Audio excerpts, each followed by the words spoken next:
مرحبا أهلا النوادي. الفاتح إلى سيدنا وحبيبنا وشفينا رسول الله محمد بن عبد الله وعلى آله وأصحابه وأزواجه ذريته وأهل بيته أجمعين، خصوصا إلى روح سيدنا أحمد بن عيسى المهدي الفقيه المقدم محمد بن علي بعلوي وجميع سادة علي بعلوي وأصول فروعهم أن الله يعلي درجاتهم في الجنة يكثر مصوبتهم ويضاعف حسناتهم ويحفظنا بجاههم وينفعنا بهم ويعيد علينا من بركاتهم وأسرارهم وأنوارهم وعلومهم ونفحاتهم في الدين والدنيا والآخرة. الفاتحة. بسم الله الرحمن الرحيم. الحمد لله رب العالمين الرحمن الرحيم مالك يوم الدين.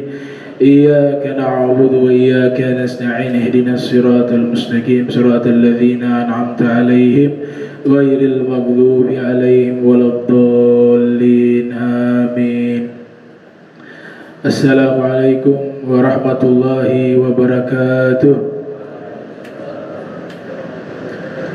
الحمد لله الحمد لله رب العالمين. اللهم صل وسلم على سيدنا محمد خاتم النبيين وعلى آله وصحبه أجمعين. أما بعد. يا من هو في علوه كائن، يا من هو في حميد، يا من هو في مجده متين. اللهم أكرمنا بنور الفهم وأخرجنا من ظلمات الوهم وارزقنا فهم النبيين وحفظ المرسلين وإلهام ملائكة المقربين. ربنا زدنا علما وفهما وعقلا يا أكرم الأكرمين بحق سيدنا محمد خاتم الأنبياء والمرسلين يا رحمن يا رحيم. وصلى الله على سيدنا محمد وعلى آله وصحبه وبارك وسلم والحمد لله رب العالمين. قال مؤلف رحمه الله: وقال إسحاق ابن بشر عن جويبر عن الضحاك عن ابن عباس رضي الله عنهما قال: كانوا قوما طغاة بغاة يجلسون على الطريق يبخسون الناس يعني يعشرونهم، وكانوا أول من سن ذلك، وتصدون عن سبيل الله من آمن به وتبغونها عوجا، فنهاهم عن قطع الطريق الحسية الدنيوية والمعنوية الدينية. Al-Imam Al-Hafiz Ibn Katsir rahimahumullah, beliau menukilkan riwayat dari Ishaq ibnu Bishri dari Juwaibar anid Dhahak dari Ibni Abbas menyatakan bahwa kaum Nabi Shu'aib alaihissalam, beliau jelaskan perilaku kaum Nabi Shu'aib alaihissalam, tughatan. Yang pertama tughatan, zalim, ya, mereka kaum yang zalim. Makna tughatan itu adalah melakukan suatu perbuatan yang buruk yang melampaui batas. Kalau zalim, wad'u sayyin fi ghairi makani, meletakkan sesuatu bukan pada tempatnya dinamakan zalim. Lawan dari zalim adalah adlun, adil. Wad'u syai'in fi makani, meletakkan sesuatu pada tempatnya dinamakan adil. Jadi karakter dari kaumnya Nabi Allah Shu'aib alaihissalam, yang pertama tughatan, zalim. Yang kedua bughatan. Tadi tughatan, yang kedua bughatan. Bughatan ini artinya pemberontak. Jadi sudah zalim, pemberontak. Yajlisuna 'ala at-tariq yabkhasuna an-nas, yakni yu'ashirunahum. kebiasaan mereka senang duduk di pinggir-pinggir jalan. Jadi zaman Nabi Shu'aib, kaum yang karakternya buruk ini duduk di pinggir jalan atau di jalanan. Kalau ada orang lewat, dipalak, minta jatah, minta upah. Jadi di zaman itu sudah ada. Kalau kita di kota besar, biasa mobil truk itu ada yang palak gitu. Itu perilakunya kaum Nabi Shu'aib. Jadi kaum pertama yang melakukan perilaku ini itu kaum Nabi Shu'aib, kata Ibnu Katsir. Ada yang lewat, dipalak, diminta jatah preman, padahal orang lain susah. Nah, hati-hati, ini perbuatan sebagai perbuatan yang sangat buruk, sehingga Allah sifati mufsidin. Allah sifati perilaku semacam ini dengan sebutan mufsidin. Apa itu mufsidin? Orang-orang yang melakukan kerusakan di muka bumi. Di dalam hadis yang sahih, Nabi kita Muhammad sallallahu alaihi wasallam pernah menyatakan, inna asyaddan nas manzilatan indallah. Sesungguhnya paling buruknya manusia pangkatnya di sisi Allah di hari kiamat, yaitu manusia yang ketika hidup di dunia orang takut kepadanya karena perilakunya yang keji. Jadi orang takut karena dia punya karakter yang tidak baik. Rasul katakan ini manusia pangkatnya paling buruk di sisi Allah di hari kiamat. Jadi sejago-jagoannya orang, ada masa tua dia kekuatannya hilang. Sehebat-hebatnya orang, ada masanya dia meninggal. Setinggi-tingginya jabatan, ada masanya pensiun. Jadi manusia tidak ada punya hal yang dibanggakan, merasa hebat, tidak ada. Khuliqal insanu dha'ifa, diciptakan manusia itu lemah. Dalam terminologi Ibnu Maskawih, ini seorang ahli adab, dia mengatakan kalau orang terlalu berani masuk ke akhlak yang buruk, nekat. Terlalu berani nekat, tidak baik. Al-Imam Ibnu Zawzi Al-Baghdadi yang lahir tahun 510 Hijriah, beliau ulama besar mazhab Hambali, wafat 597 Hijriah. Ada kitab yang beliau tulis tentang kisah-kisah lucu namun punya hikmah. Judulnya Ikhbaruz Ziraf wal Mutamajinin, nama kitab tersebut.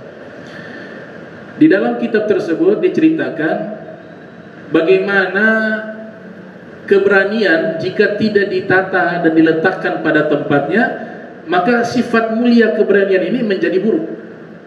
Jadinya nekat dan bodoh. Ini seorang anak, dia duduk, ada ular di hadapannya, ular berbisa. Jadi sang anak ini ingin menunjukkan dirinya ini pemberani. Ayahnya lagi sholat, memperhatikan karena ini ular. Di dalam hadis Nabi sallallahu alaihi wasallam mengatakan uqtulu aswadain fi sholat. Boleh kita bunuh dua hitam di dalam sholat. Hitam yang pertama ular, hitam yang kedua kalajengking. Jika membahayakan, itu perintah Nabi. Tapi dia sok berani, dia biarkan itu ular yang berbisa jalan di hadapannya. Akhirnya sang ayah ini, dia mengatakan kepada anaknya, kenapa tidak engkau geser dari tempat itu? Itu ular berbisa. Dia mengatakan, saya tidak takut dengan ular. Kata sang ayah, engkau sudah menghilangkan akal untuk menjaga keberanian. Itu bukan keberanian, itu kebodohan. Tawuran, yang ini tawuran sama ini, semuanya tunjuk ini beraninya. Muslim sama muslim, ada yang meninggal. Ini bukan berani, ini kebodohan. Yang mati dalam pertikaian seperti ini, dua-duanya dalam neraka, kata Nabi. Al-qatil wal maqtul finnar. Rasul katakan yang membunuh dan yang dibunuh dua-dua masuk neraka. Ada hadis Sahih Bukhari. Ada sahabat bertanya, "Ya Rasulullah, ini yang membunuh masuk neraka wajar karena dia membunuh. Lantas kenapa yang dibunuh masuk neraka juga?" Kata Nabi, yang dibunuh juga ada niat membunuh, akan tetapi dia kalah di dalam duel. Apa kata Rasul? Tempatnya di neraka dua-duanya. Karena keberaniannya tidak pada tempatnya. Kalau mau berani, kau jihad, ada medan perang. Mana di Palestina, beli senjata, berangkat ke sana. Ada perampok yang merampok satu rumah tetangga kita, perampoknya bersenjata. Kalau berani bantu itu tetangga. Kau meninggal waktu itu syahid.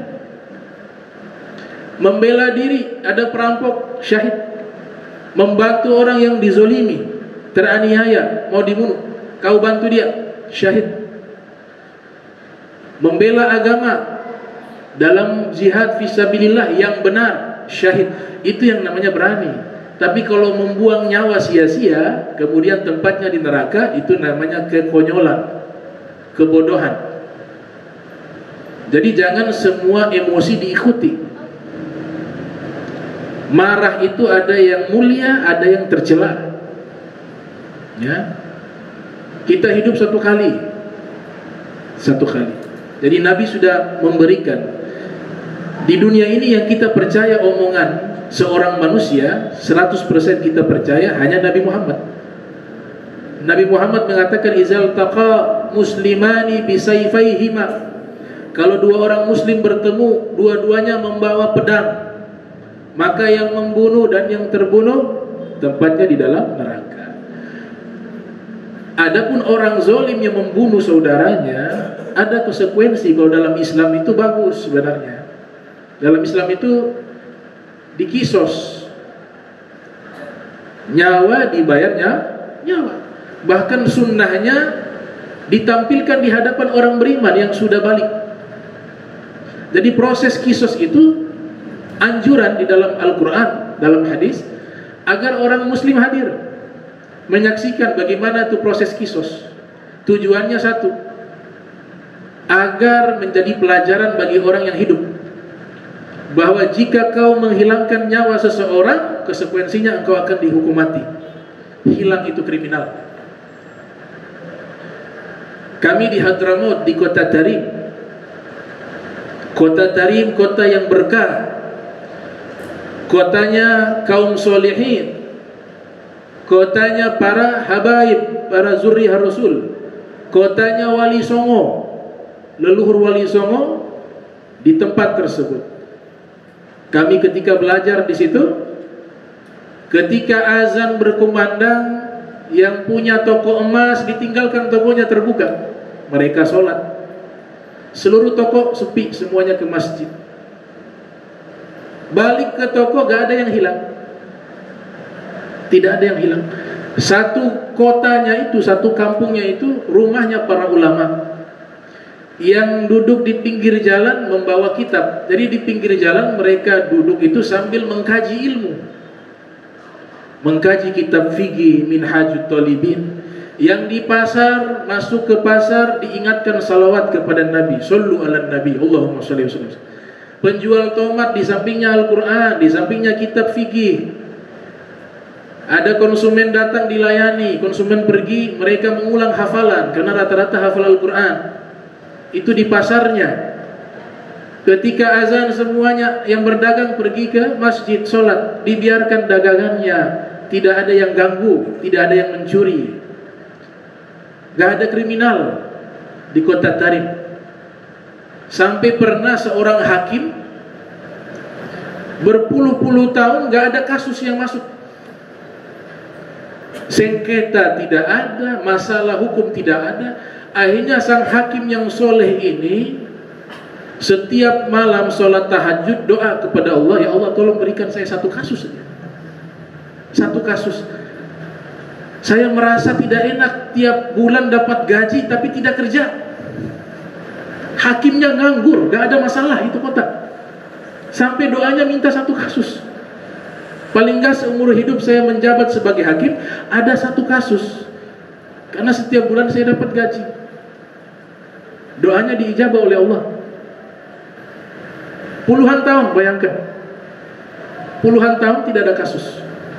Kalau tidak salah di kota Shibam, nama kotanya. Ada kota di Hadramaut. Hadramaut ini provinsi. Ada salah satu kotanya kota Shibam. Dia doa-doa akhirnya diijabah. Datang ada yang melapor, wahai hakim, alhamdulillah, pertama kali kita kerja ada kasus. Kata hakim, alhamdulillah, sujud syukur. Sujud syukur, adakah kasus? Kasusnya hanya satu. Besok dipanggil, mana yang terdakwa, mana yang saksi, semuanya dipanggil. Kemudian hakim bertanya, ini masalahnya apa? Dilaporlah si A. Si A mengatakan, wahai hakim, saya beli tanah milik si B. Saya beli tanah milik si B. Ketika saya beli tanah, sudah akad jual beli, saya mau bangun rumah, itu tanah, dibuatlah fondasi, digali tanah. Ternyata di dalam tanah saya temukan ada simpanan harta karun, isinya emas.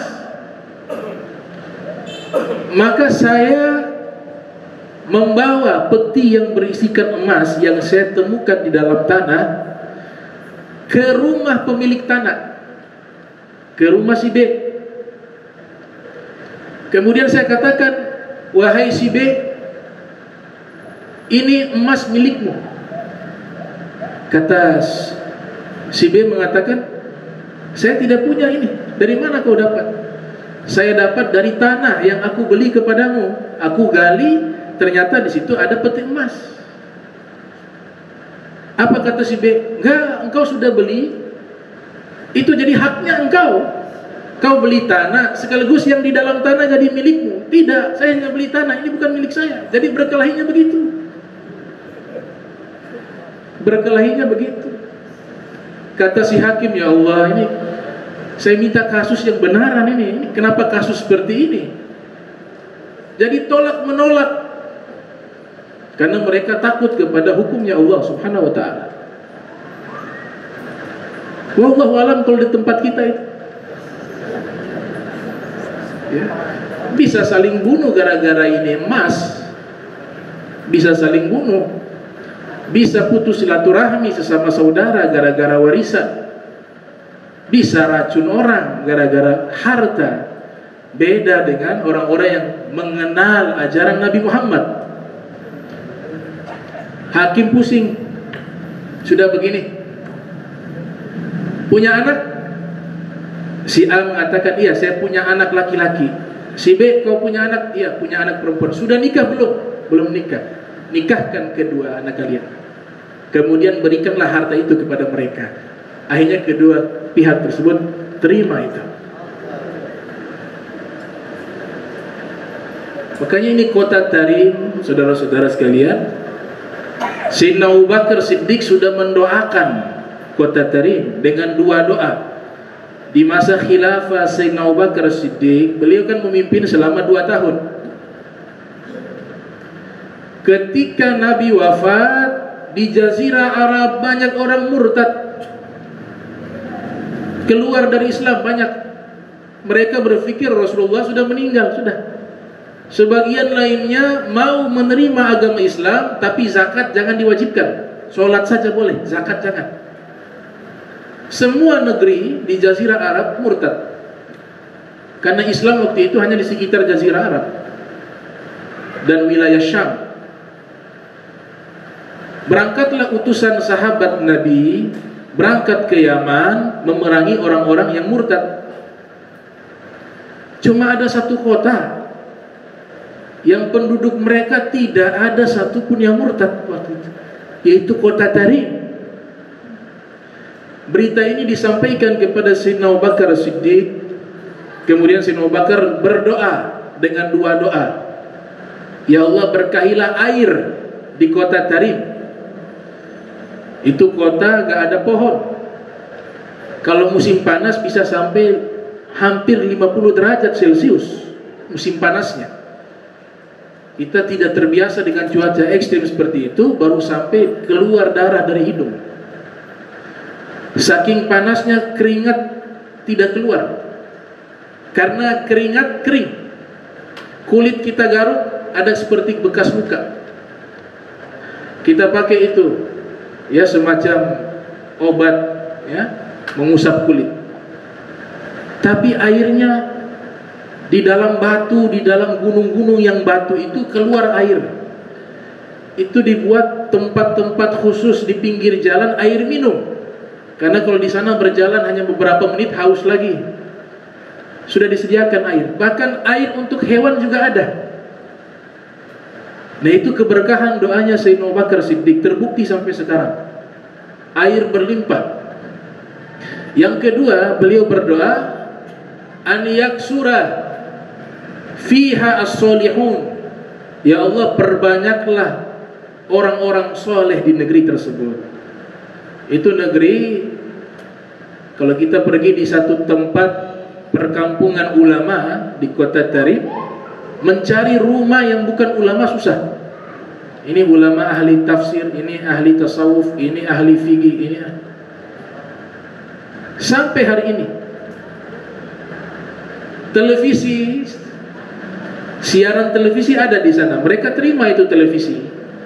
Tapi kalau antum nonton itu dari channel 1 sampai channel kesekian, yang ada acara-acara Islami semua. Kartun pun ke kartun Islami. Berita Islami. Pengajian, itu televisinya. Kemudian masjidnya itu suaranya setiap maghrib ramai dengan bacaan ratib, Ratibul Al-Haddad, Ratibul Attas, sehingga suasana itu begitu terasa religi. Satu masjid dengan masjid lainnya harusnya begitu ternate. Cuma istiqomah itu yang berat. Kalau di sana mereka baca setiap hari. Qoblal maghrib dan ba'dal maghrib, Ratibul Haddad, Ratibul Attas. Itu salah satu hikmahnya adalah menjaga negeri tersebut dari bala dan musibah. Itu di Hadramaut gak ada corona di kota Tarim. Dari hari pertama sampai hari ini ramai terus. Gak bisa. Dijaga dengan ratib-ratib. Ratib-ratib itu kumpulan-kumpulan doanya Rasulullah. Ratib-ratib itu ada dalamnya ayat Al-Quran. Ratib-ratib itu disusun oleh orang yang mengenal Allah, orang yang mengenal Rasulullah. Sampai Imam Haddad mengatakan, siapa yang rutin membaca Ratibul Haddad ba'dal maghrib setiap hari, dia istiqomah, dia mulazamah, merutinkan membaca ratib tersebut. Kemudian ketika dia sudah istiqomah membaca ratib tersebut, ada maling masuk rumahnya, atau rumahnya kebakaran, atau rumahnya rusak kena banjir dan lain sebagainya, maka datangilah kuburan saya, kencingin kuburan saya. Itu ucapan bukan omong kosong. Ucapan dari orang yang pernah mengatakan, mamin sunnati Rasulillah, tidak ada satu sunnahnya Nabi terkecuali aku sudah kerjakan semuanya. Hanya satu yang belum. Nabi dalam hadis rambutnya dalam beberapa riwayat gondrong sampai ke pundak. Imam Haddad rambutnya tidak seperti itu. Tapi karena memang hidupnya dengan sunnah Rasul sallallahu alaihi wasallam, matanya tidak pernah bermaksiat karena dari kecil Allah cabut kenikmatan melihat, habibatain. Matanya buta tapi hafal kitab-kitab.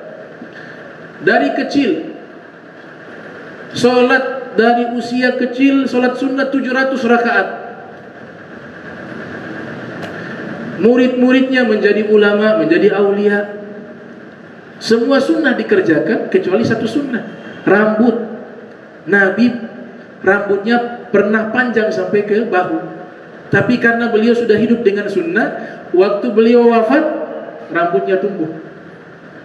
Sudah meninggal rambutnya tumbuh sampai ke bahu. Berarti semua sunnah sudah dikerjakan oleh beliau. Nah, ini gambaran bagaimana begitu berkahnya kota Tarim Hadramaut. Ini berbalik. Kaum Syuaib zalim, bugot, pemberontak. Suka duduk di pinggir jalan, lewat dipalak, diminta uang. Wa tasudduna an sabilillah man amana bihi. Allah Subhanahu wa taala berfirman, mereka senang menghalau orang-orang dari jalan Allah. Jadi makna menghalau dari jalan Allah maknanya dua. Makna pertama sifatnya hissiyah, konkret. Kita duduk di pinggir jalan, jalannya sempit, ada orang lewat terganggu. Itu masuk di ayat ini. Nabi mengatakan boleh kalian duduk di pinggir jalan, tapi harus berikan hak orang yang berjalan. Kalau ada kesulitan mereka, cepatlah bantu. Kalau mereka lewat mengucapkan salam, jawablah salam mereka. Kemudian mata tidak banyak melihat kepada orang-orang yang lewat, termasuk para wanita. Jadi ada haknya. Yang kedua, menghalau dari jalan agama. Itu juga termasuk yasudduna. Mereka menghalau. Dalam ayat tasudduna an sabilillah. Di dalam sejarah disebut dengan qati'ut tariq. Qati'ut tariq, perampok. Di zaman itu kalau ada hafilah perdagangan lewat, ada perampok di padang pasir, di gurun pasir. Itu hafilah tersebut dirampok, dirampas. Namanya qati'ut tariq. Saya baca di satu kitab, ini kitab luar biasa. Dan kitab ini membangkitkan semangat orang-orang yang mungkin masa lalunya kelam. Jangan pernah putus asa. Allah tidak pernah menutup pintunya bagi hamba-hambanya, walaupun dosanya sebanyak langit, seluas langit, sebesar bumi. Kalau mau sungguh-sungguh bertobat, Allah terima. Seorang ulama bernama Al-Imam Ibnu Qudamah Al-Maqdisi. Al-Imam Ibnu Qudamah Al-Maqdisi mengarang satu kitab berjudul Kitab Tawwabin. Kitab At-Tawwabin. At-Tawwabin itu artinya orang-orang yang bertobat. Ternyata ada beberapa ulama-ulama besar, beberapa wali-wali Allah yang masa lalunya itu bukan orang baik, tapi mereka ketika bertobat bersungguh-sungguh merubah dirinya menjadi orang yang baik. Allah angkat derajatnya menjadi wali min auliyaillah, orang-orang yang dekat dengan Allah Subhanahu wa taala. Dan ini juga disebutkan dalam kitab Tazkiratul Auliya. Di antaranya, kalau kita pernah mendengar seorang ulama bernama Al-Imam Al-Fudail ibn Iyad. Al-Fudail ibn Iyad ini salah satu gurunya Al-Imam Syafi'i. Bisa bayangkan Imam Syafi'i punya guru salah satunya Al-Fudail bin Iyad, dulu mantan perampok. Mantan perampok. Beliau lahir tahun 107 Hijriah, wafat 187 Hijriah. Cukuplah kemuliaan beliau ketika kita mendengar, oh muridnya Imam Syafi'i itu sudah cukup sudah. Muridnya Imam Syafi'i. Jadi Imam Syafi'i pernah belajar kepada Fudail bin Iyad. Imam Syafi'i dikatakan oleh Imam Ahmad bin Hanbal yang lahir tahun 164 Hijriah, wafat 241 Hijriah.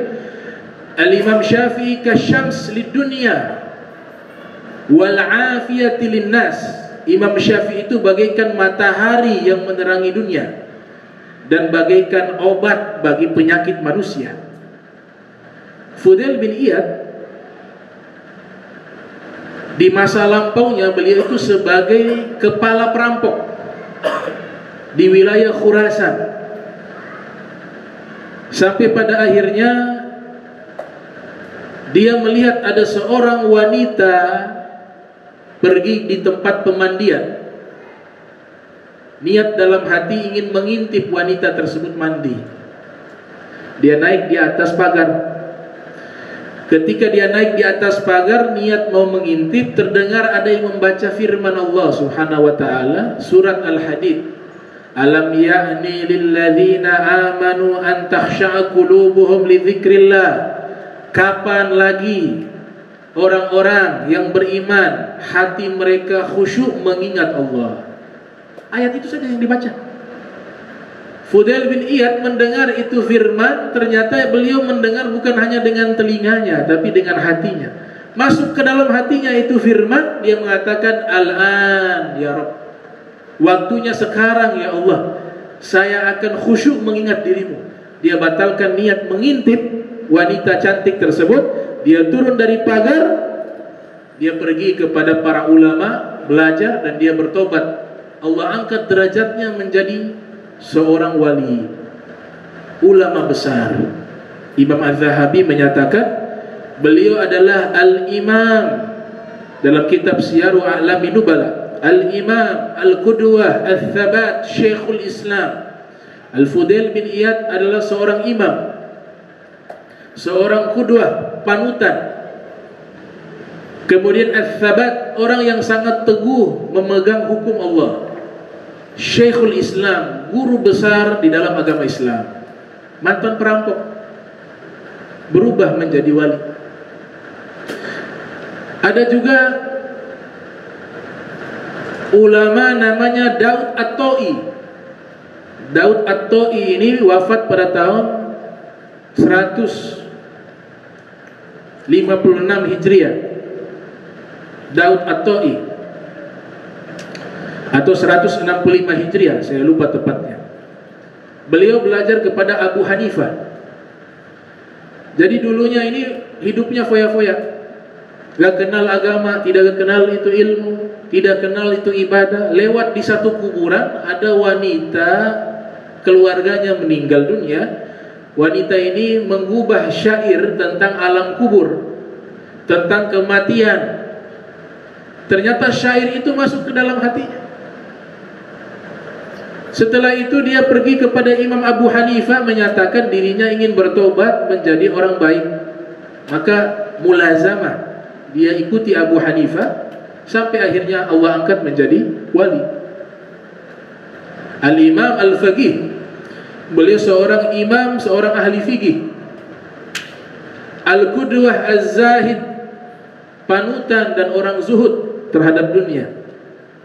Ahadul Auliya, salah satu wali-walinya Allah.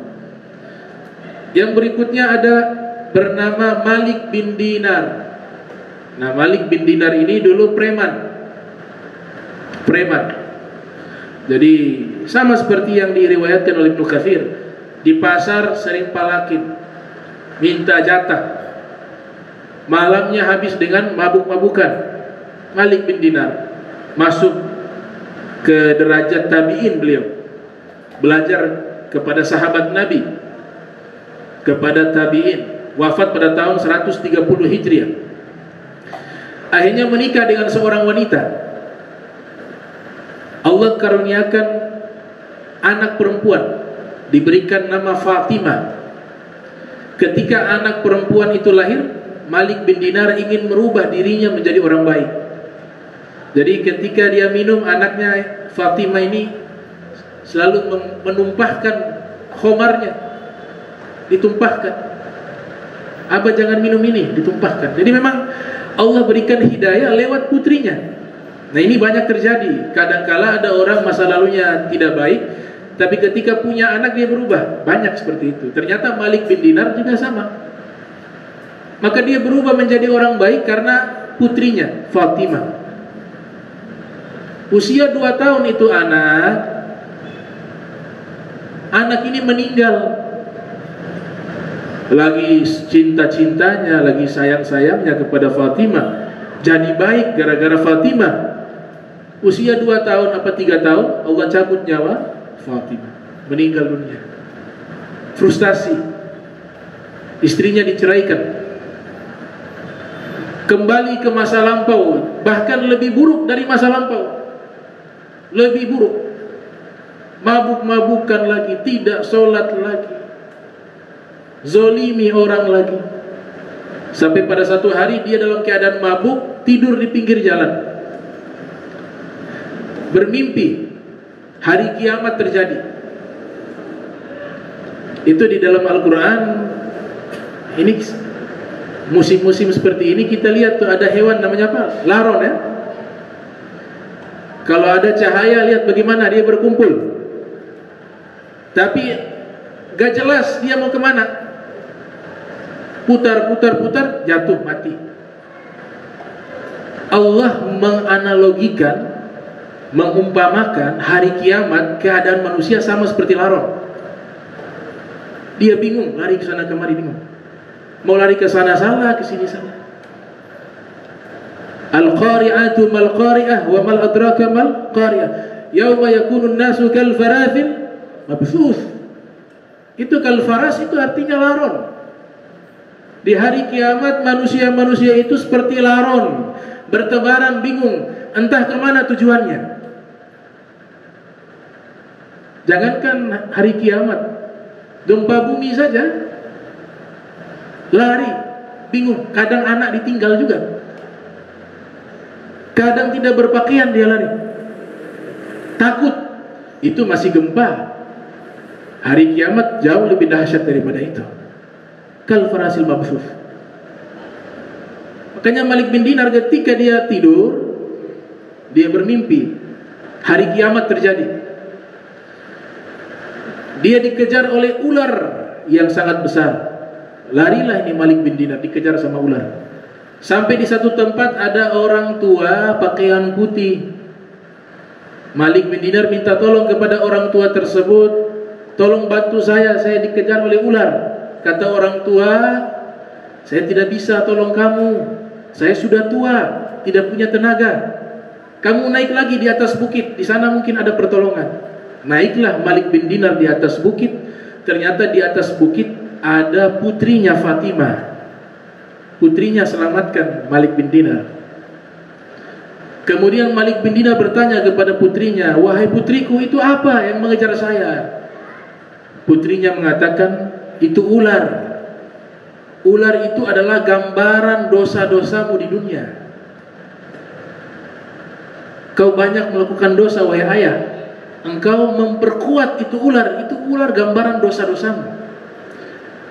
Kalau orang tua itu adalah amal solehmu. Kau beramal soleh sedikit, makanya lemah dia, tidak punya kekuatan. Wahai ayah, bertobatlah, jangan sampai engkau menyesal. Itu kalimat keluar dari mulut putrinya dalam mimpi. Beliau bangun dari tidur, berubah total, pergi belajar hadis, beribadah, riyadhah, mujahadah, menjadi ulama besar bernama Malik bin Dinar.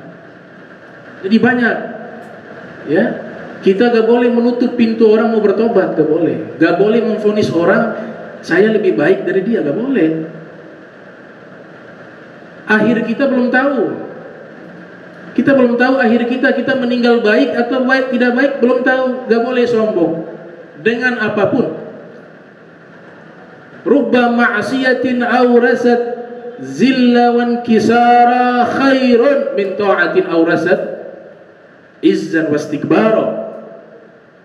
Di dalam kitab Al-Hikam dikatakan, ada kalanya maksiat, perbuatan dosa, tapi membuat orang yang melakukan dosa merasa hina, merasa hancur, merasa berlumuran kesalahan. Itu lebih baik daripada ketaatan yang membuat orangnya merasa besar, merasa sombong, merasa suci. Bukan berarti disuruh kita maksiat, tidak. Tapi orang maksiat yang merasa melakukan kemaksiatan, merasa bersalah, dengan orang yang taat merasa suci, merasa dia derajatnya dekat dengan Allah, itu Orang yang maksiat itu lebih baik. Karena iblis punya ibadah luar biasa, tapi kesombongan merusak ibadah. Pahala ibadahnya rusak. Jadi gak boleh kita memvonis orang ini saya baik, belum tentu. Yang memilih orang wafat husnul khotimah Allah. Innamal a'malu bi khawatimiha. Amalan dihitung bagian akhir. Yamutul mar'u ala ma 'asha alaih wa yub'atsu anhu ala ma mata alaih. Dalam kitab Faidul Qadir, Imam Al-Munawi mengatakan, akan tetapi biasanya orang yang taat ketika hidup meninggalnya baik. Kebanyakan seperti itu. Jadi kita harus mentarbiyah, ya. Kita ibadah jangan hanya secara fisik. Ini fisik wajib kita ibadah, sholat, puasa. Tapi juga kita harus mengibadahkan hati. Kita sujud dalam sholat jangan hanya sujud jidat di atas tanah, tapi juga hati kita sujudkan dia di hadapan Allah. Sujudkan dia di hadapan makhluk Allah.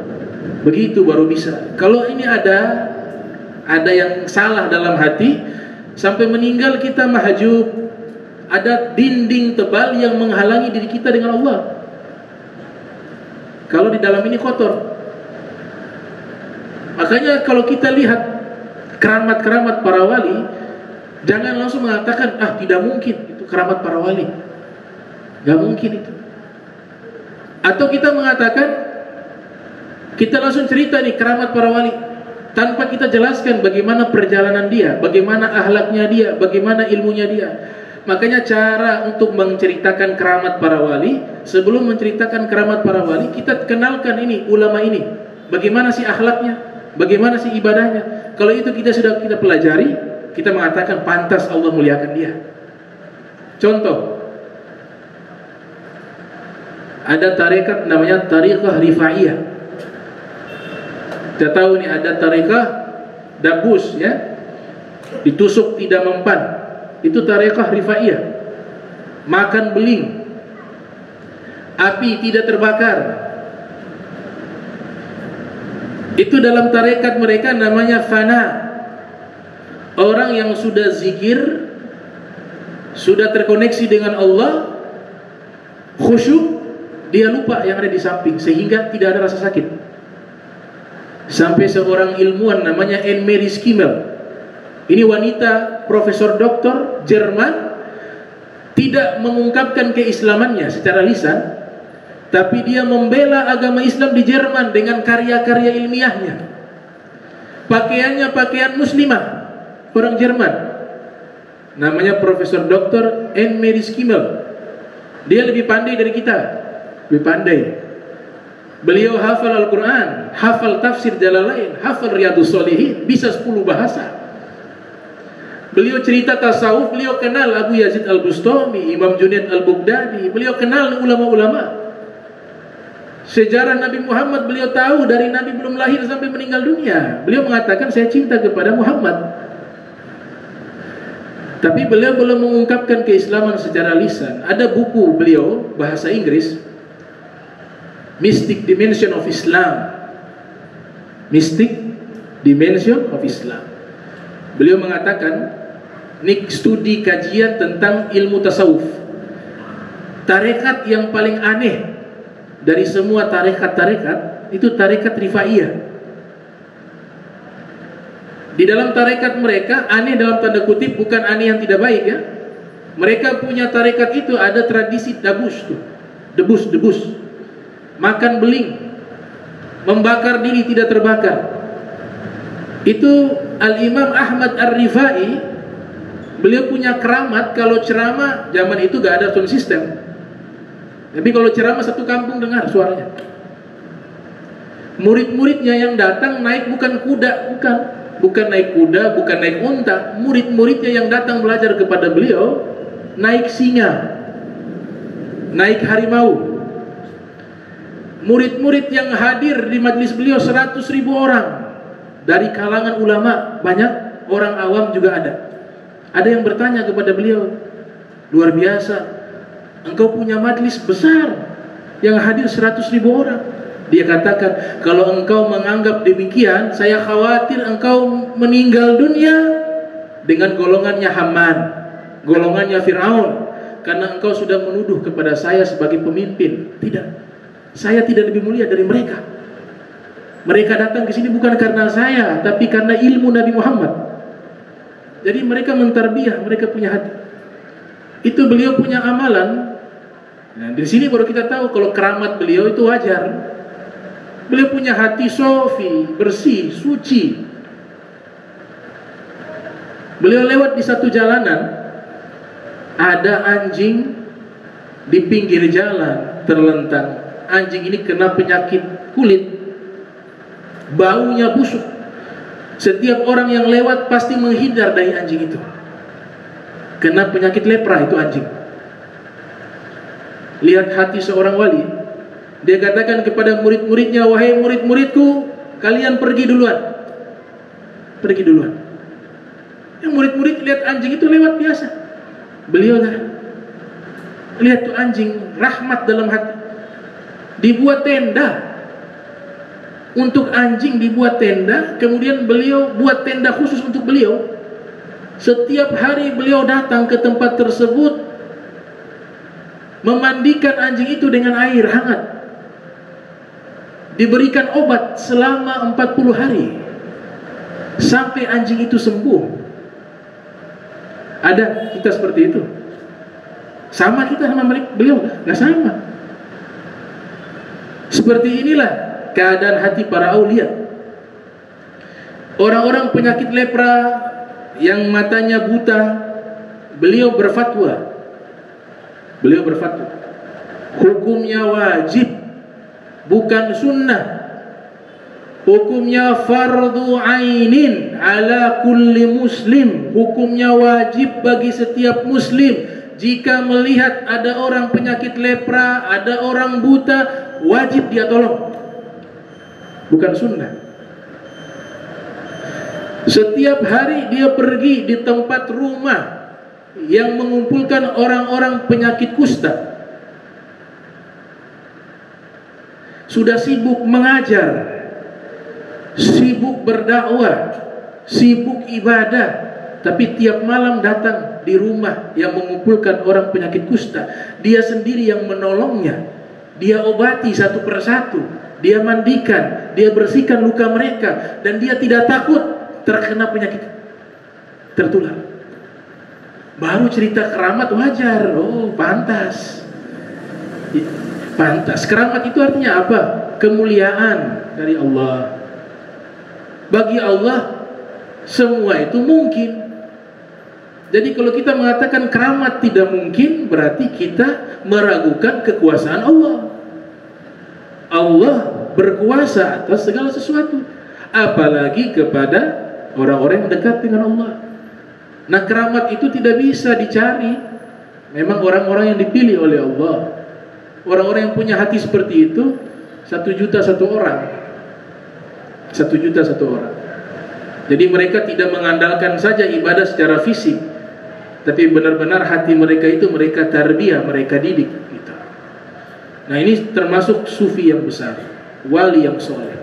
Zunnun al-Misri dulunya orang lalai, berubah menjadi wali, menjadi orang yang dekat dengan Allah, bertobat.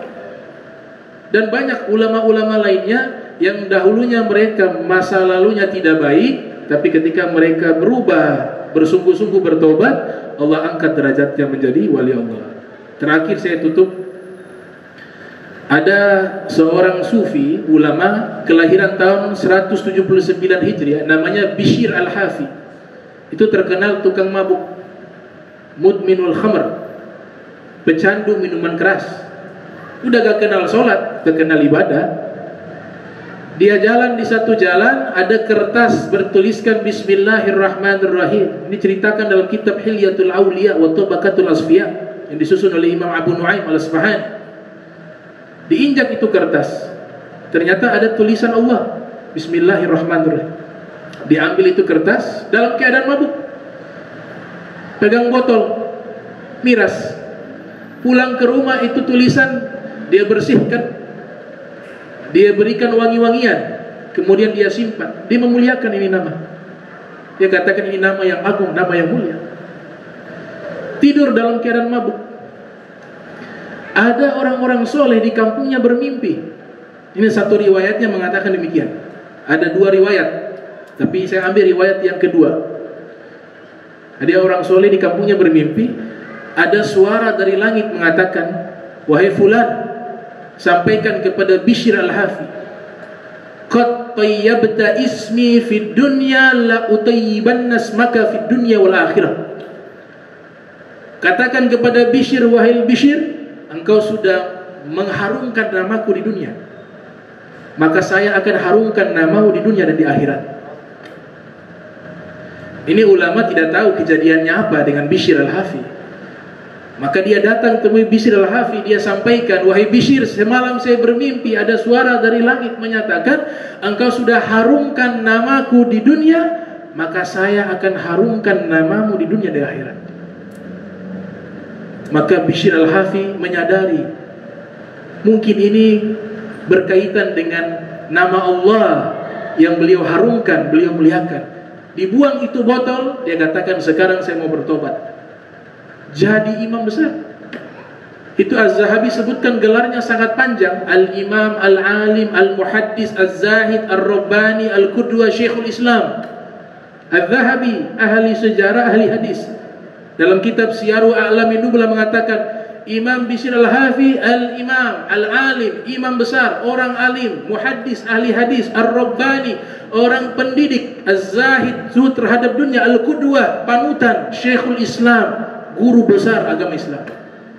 Dulunya pemabuk. Jadi kesempatan masih terbuka. Ada satu pernyataan ulama mengatakan, dari perbuatan dosa yang paling dosa, perbuatan dosa yang paling dosa. Dosa itu sudah perbuatan dosa, tapi ini dosa di atas dosa. Yaitu ketika melakukan dosa, dia tidak merasakan melakukan dosa, dan dia menganggap dosa itu adalah sesuatu yang baik bagi dirinya. Itu dosa di atas dosa. Ya, mudah-mudahan Allah jaga, Allah bersihkan diri kita. Istiqamah fi ta'ah wal ibadah. Bismillahirrahmanirrahim. Alhamdulillahirabbil alamin.